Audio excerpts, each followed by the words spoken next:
Hello everybody, welcome. My name is Nadia Speicher, and today I'm going to be presenting to you Chapter 4, called Choosing Interventions. Okay, so why are research-based school counseling interventions important? Well, there's a few reasons why they're important, and the term research-based interventions actually refers to interventions that have evidence of effectiveness from high-quality outcome research. So this means that they have put in the time, right? They've put in the effort, and they've concluded that the evidence is effective because of how much time and consideration they've put into the topics and whatever it is that they're researching at that given time. It indicates that the intervention is typically effective in changing some important aspect of either a student's affect, the cognition, behavior, so the way that they are in either their school, their community, but there shows that there is a change and it must be significant. Also, there's a strong belief that there are particular advantages using research-based interventions. Using these interventions can generally ensure that school counseling resources are invested wisely. So what we see on an everyday basis, right, whether we're interning or for when we actually become school counselors, we can see that there's a reason that they do certain things. And don't get me wrong, of course, things can always be changed or something new can be implemented, or hey, this isn't working anymore, we need to try something else. And that does happen along the lines. However, if there's a good system in place, it's because it's been effective.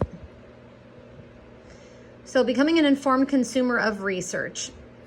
Something to know is that not all research is equal, right? We come across various types of research. We see something different on a constant basis, so none of it is equal or exactly the same. It varies.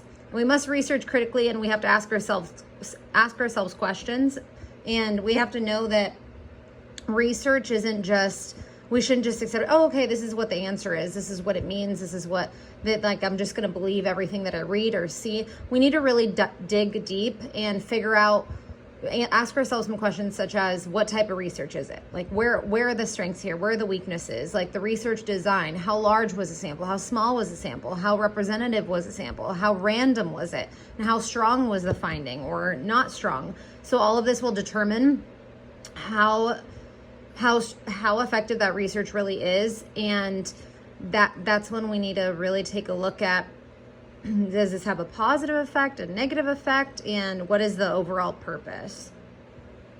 So type of research. There are different types of research, and they all provide different types of information.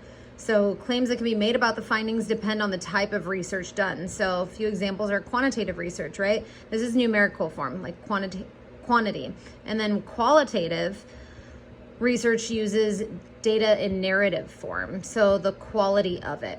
But quantitative and qualitative research can actually be combined, and this allows for, this shows that if we can combine the two, it gives us insight into how rich this information truly is. So we've come across something that, wow, it's also quantitative, it's also qualitative, so we've found something good here.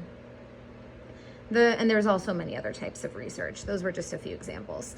The research context. So when conducting research, any individual story is most valuable when it is placed in context with related research. So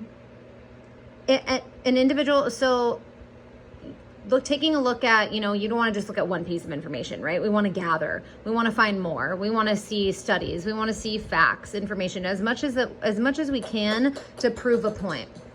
Most research articles are able to provide that context with an initial literature review of the related research, which is something that we've been learning recently, is the literature review. And when having the ability to know that what has been previously discovered about an intervention provides a broader picture of what is known to us. And if there is little prior information, any individual study must be considered only a part of the picture and not definitive proof. Meaning, if there is not much to give and we don't really see much, it's quite not making sense, and there's much to go off of. I mean, should we really be trusting that information? Should we consider that as strong evidence, strong research? That's something that we have to consider.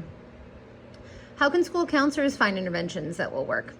Well, as we know and as we've experienced, right, we're not school counselors quite yet. However, we are going through our hours and we're doing our field work, interning and everything.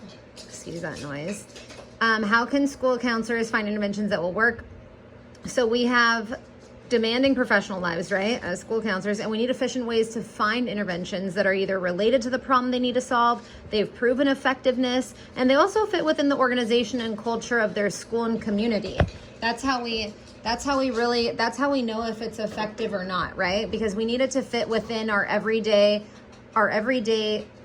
life as a school counselor and what works for our students, not just us, but for our students, right? So therefore, staff, team members, teachers, other school counselors, students, it needs to have a flow, something that fits and meets our needs.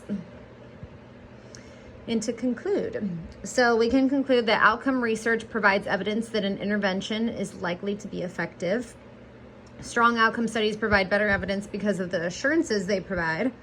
And an intervention causes important changes in affect, behavior, cognition, and those same positive results are likely to be seen across contexts. And school counselors may use this research to aid in effective consultations, referrals, meetings, one-on-ones, and a lot more with our students. So we're able to implement this in all aspects of our everyday life as a school counselor. So our research and the data that we collect and what we do with our team members, students, that's all very significant to how our day flows as a school counselor and whether or not something is affecting our environment in a positive or a negative way. Thank you, everybody.